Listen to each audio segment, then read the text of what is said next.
When you had that third failure in a row, did you think, I need to pack this in? Never. I don't ever give up. I mean, I'd have to be dead or completely incapacitated. Just work like hell. I mean, you just have to put in, 80 to 100 hour weeks every week.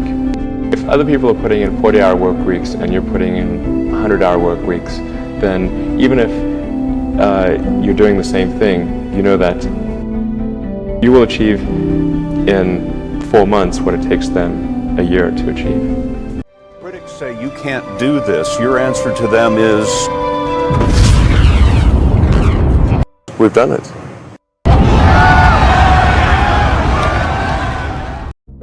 Did you think, I need to pack this in? Never. I don't ever give up. I do think there's a good framework for thinking is physics, the sort of first principles reasoning. I mean, generally, I think there are, what I mean by that is boil things down to their fundamental truths and reason up from there, as opposed to reasoning by analogy. Through most of our life, we get through life by reasoning by analogy, which essentially means kind of copying what other people do with slight variations. And you have to do that, otherwise it's mentally, you wouldn't be able to get through the day.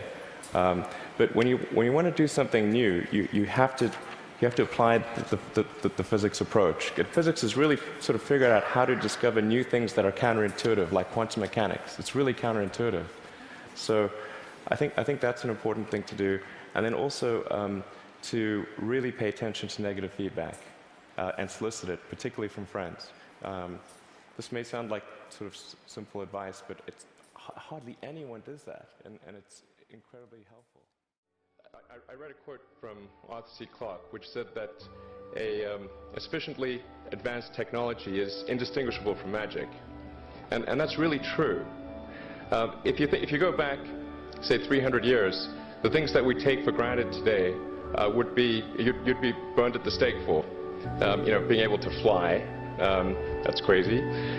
Being able to see over long distances, being able to communicate, having effectively with the internet a group mind of sorts, and having access to all the world's information instantly from almost anywhere on the earth. This is stuff that really would be magic, or would be considered magic in times past.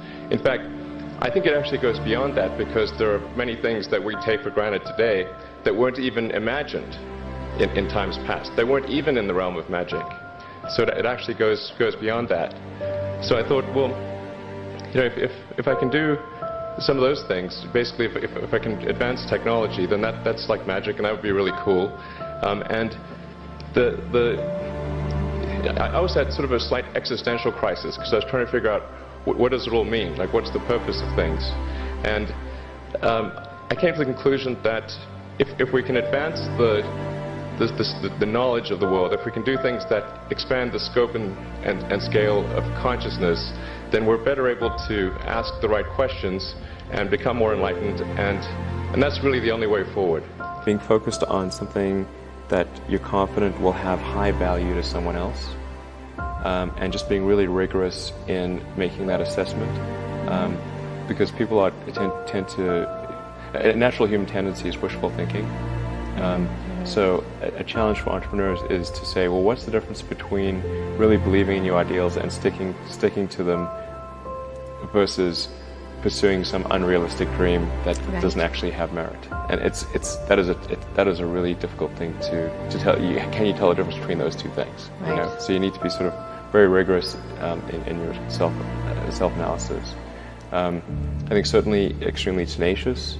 If you're a new company, I mean, unless it's like some new industry or new market that, if it's an untapped market, then you have more ability to,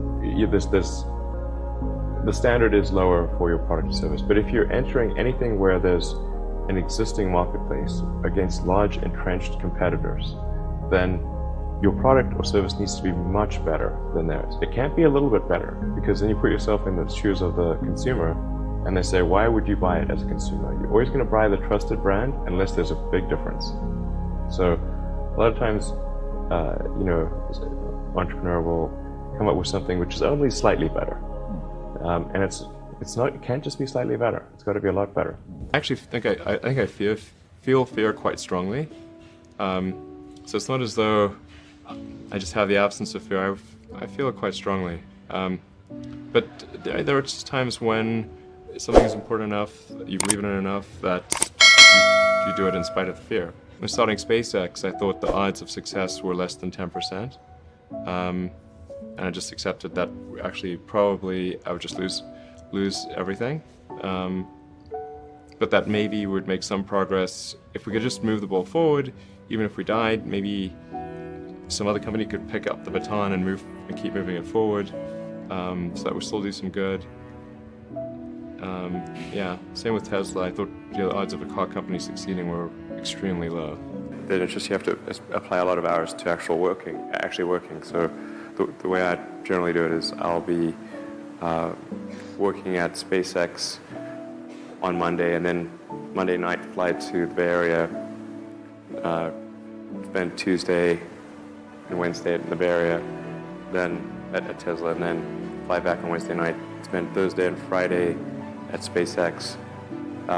In the last several months, then I would fly back here on a Saturday and either spend Saturday and Sunday at Tesla or spend Saturday at Tesla and Sunday at SpaceX.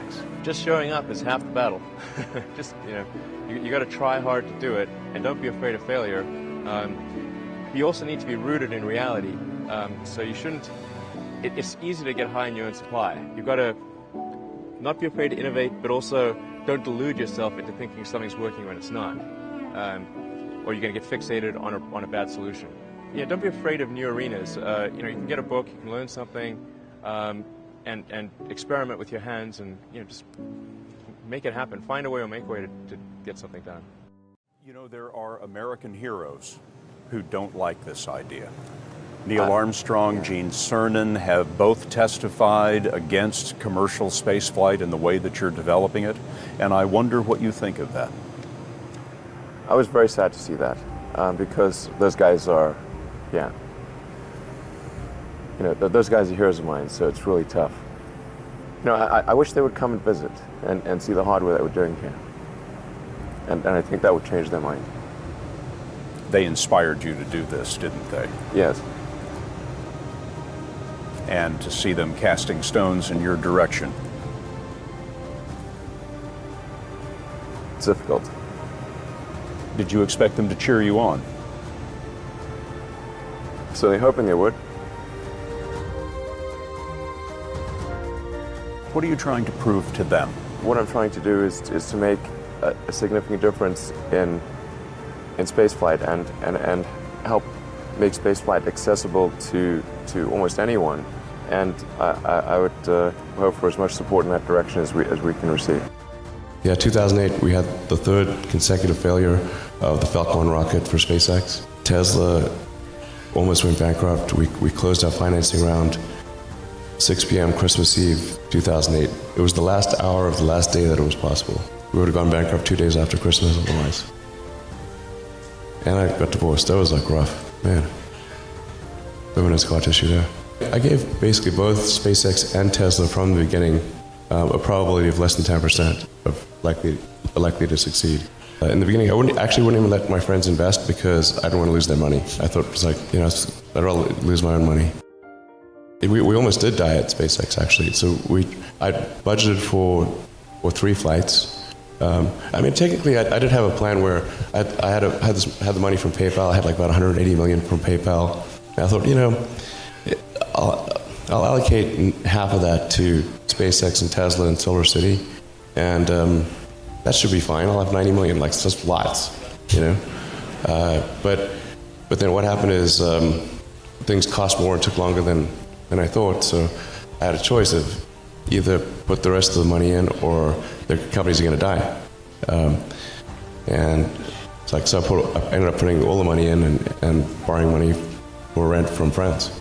Even if you're the best, there's always a chance of failure. So I think it's important that you really like whatever you're doing. If you don't like it, life is too short. if you like what you're doing, you think about it even when you're not working. I mean, it'll just, it's something that your mind is drawn to. And if you don't like it, you just really can't make it work, I think. What kind of future do we want? Do we want a future where we are forever confined to one planet until some eventual extinction event, however far in the future that might occur? Or do we want to become a multi-planet species and then ultimately be out there among the stars and be among many planets, many star systems? And I think the latter is a far more exciting and inspiring future than the former. Mars is the next natural step. In fact, it's the only planet we really have a shot at establishing a self-sustaining city on.